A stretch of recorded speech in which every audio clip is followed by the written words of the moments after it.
Madam Deputy Chairman, I welcome this opportunity to make a few observations during the discussion on the Finance Bill.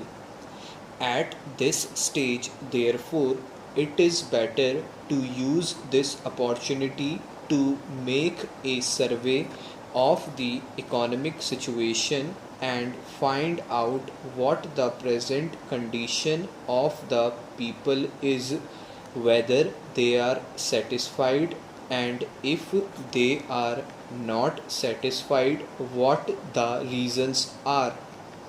I feel this responsibility is greater today when the American aid is likely to be reduced, and therefore we have got to stand more on our own legs. When the plan was set forth, there were three sources from which we hoped to get finance for the plan, namely our own resources from the revenues, loans within the country through savings, and thirdly, foreign help. The latter we need not discuss here. If we study the accomplishments of the plan and the resources that it has been possible to raise, we cannot deny that our expectations have not been fulfilled, and we have therefore to find out the reasons which have led to that situation. Here, incidentally, I would like to touch in a sentence or two the entire theme of the speech of Mr. Bhupesh Gupta.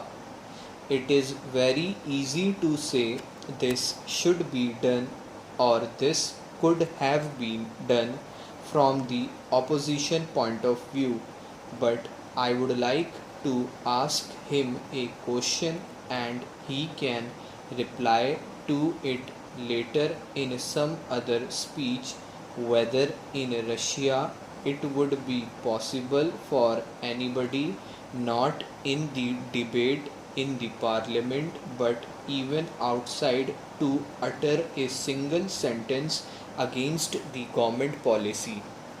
In our democratic setup, we have allowed the people to criticize government policies.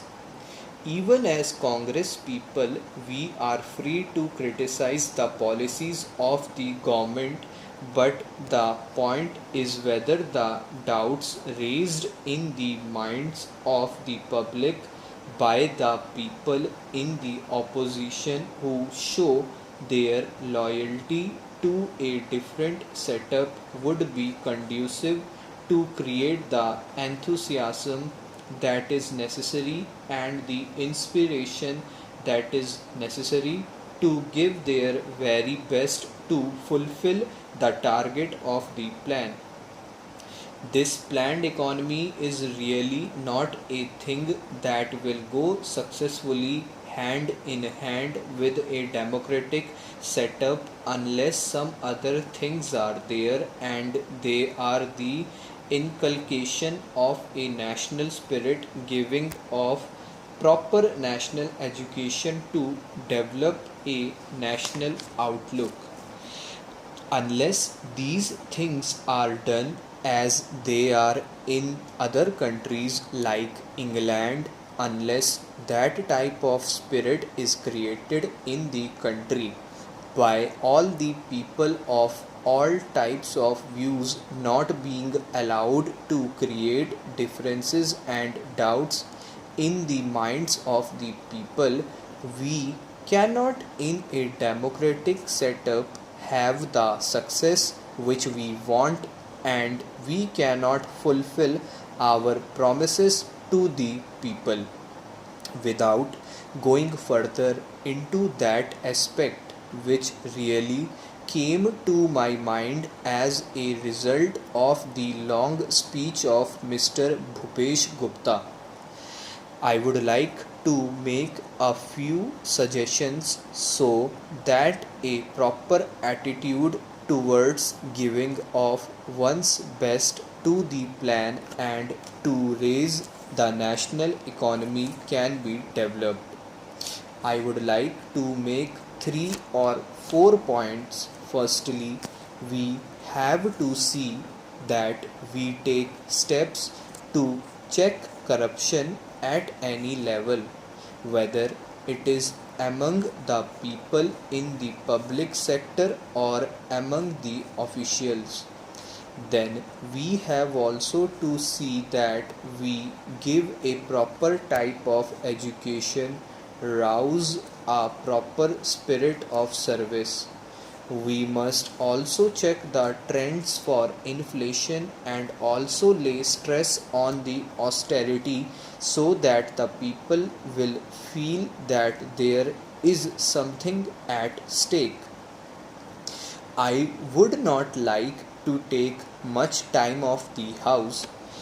The main problem in our country is the growing population, and in spite of all the efforts that are made to raise the standard of living and raise production, etc., the results are not as easily perceptible as they should have been. That is a separate problem by itself, but in spite of that, it is possible for the government to show better results if the government were to undertake immediately and see that some of the promises that are made, the acts that are passed, and the plans that are drawn up are properly implemented. I have been seeing this lacuna in the present position. Now the government have started a new ministry called the Coordination Ministry.